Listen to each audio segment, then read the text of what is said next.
I've had obsessive-compulsive disorder for as long as I can remember. And yes, I mean the real disorder, not that bullshit I'm just anal and like my things organized OCD that 90% of the population claims they have. I'm sure most of you know, or at least have an idea of what OCD is, but I'll go ahead and explain it. Obsessive-compulsive disorder is an anxiety disorder, characterized by invasive thoughts, obsessions that produce apprehension, fear, worry, and behaviors, also known as compulsions, intended to alleviate the associated anxiety. For example, someone believes that they have come in contact with germs.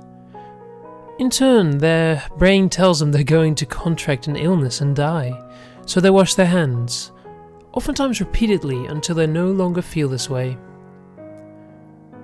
Or someone fears they've left their oven on, which will catch the house on fire and kill their whole family. As a result, they have to go back and make sure the oven is in fact turned off before they can feel better. However, some of these obsessions and compulsions don't have to be directly related to each other. For example, someone may have to alphabetize his or her DVDs, or a loved one might die. There are a multitude of thoughts and behaviors that accompany this disorder, but for the sake of being concise, I won't list them for you. If you're really that interested, you can do some research. Now, to someone without OCD, these things must sound irrational. Believe me, we know how absurd and ridiculous it is, but our mind says, do this or something bad will happen, it will be your fault. Seriously, it makes no fucking sense to us either, and frustrates us just as much. Okay, I apologize for the deviation, but I didn't want anyone to be confused. Even though I can't truly pinpoint when it started, I do recall it being around 5th or 6th grade. It was much worse back then, with most of my obsessions revolving around religion. Bear in mind, this was almost 10 years ago or so. Of course I don't remember everything from back then. But most time I had to do things, or I was gonna go to hell when I died, or God was going to punish me in some way. Try to look at this from a 10 years old perspective. It was pretty damn terrifying. I had no idea why I was thinking these things, which just made it that much worse. I truly thought I was a freak and would probably be locked up in a nut house if I ever told anyone. So I didn't. I kept it to myself. Things continued on like that for about 3 years, and I'd sort of gotten used to it and had just accepted it. I always had these thoughts, and I always did what I felt compelled to do, never ignoring them out of fear. Then I decided to Google what I was feeling, and that's why I discovered OCD. I spent hours researching and reading, and damn it, if I wasn't doing exactly the things that were being described on those websites. I remember the rush of relief I felt to discover I wasn't alone in this.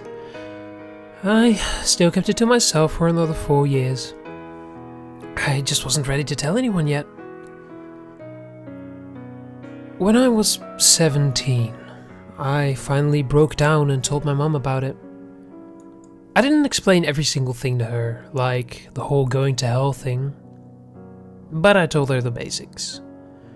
My brain tells me I have to do things or something bad will happen.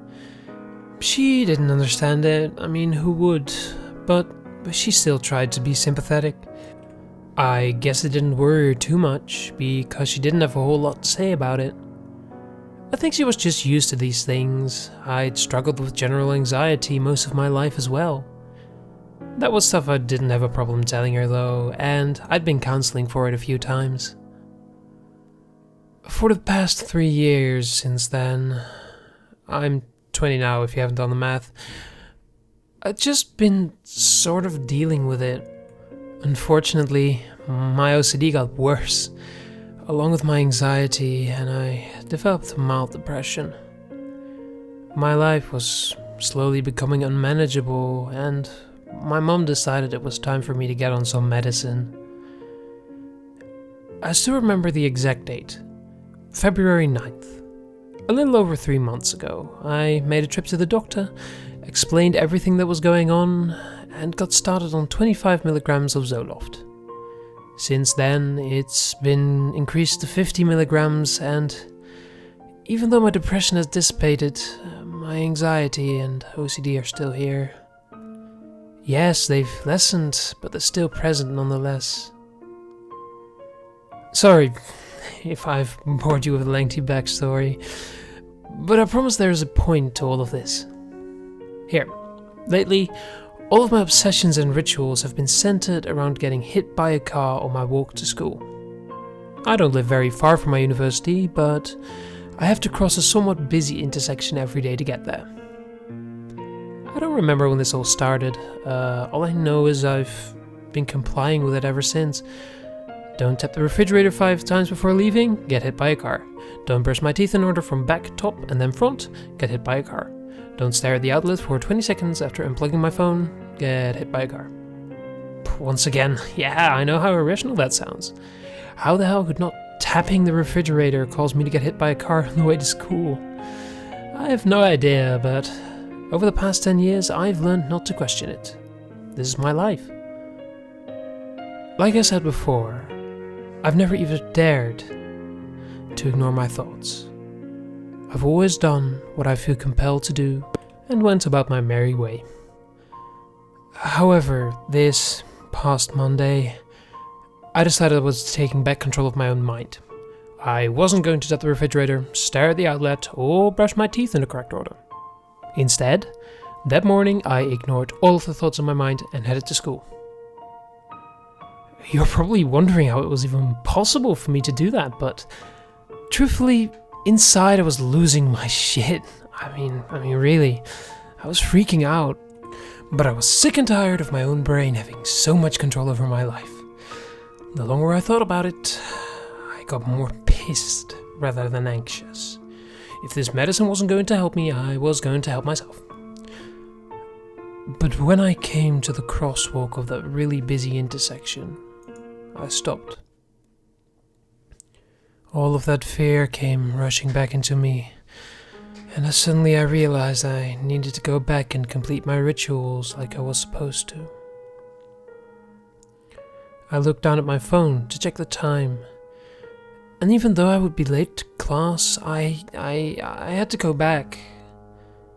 As I turned around, before I could even take my first step, a sharp, white-hot pain shot through my hip, radiating up my side and down my leg.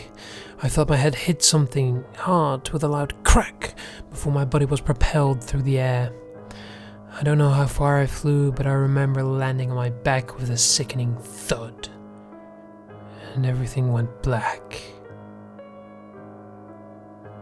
I woke up a few minutes later in the back of an ambulance. Evidently, someone had driven up onto a sidewalk about 25 miles per hour and struck me. The car took off before anyone could get their plates.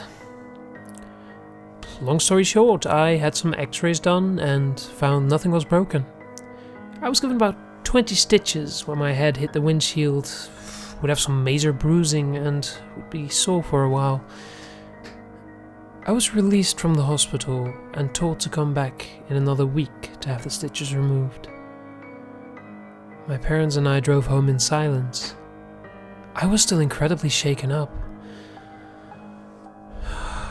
Thoughts raced through my mind, battling with each other about whether it was just a coincidence or whether I had just caused it by not performing my morning procedures. Of course, the logical side of me said, it absolutely was just a coincidence. There's no possible way I caused this to happen. And I tried my hardest to stick with that. As soon as I got home, I trudged up to my room, my entire body aching with every step that I took.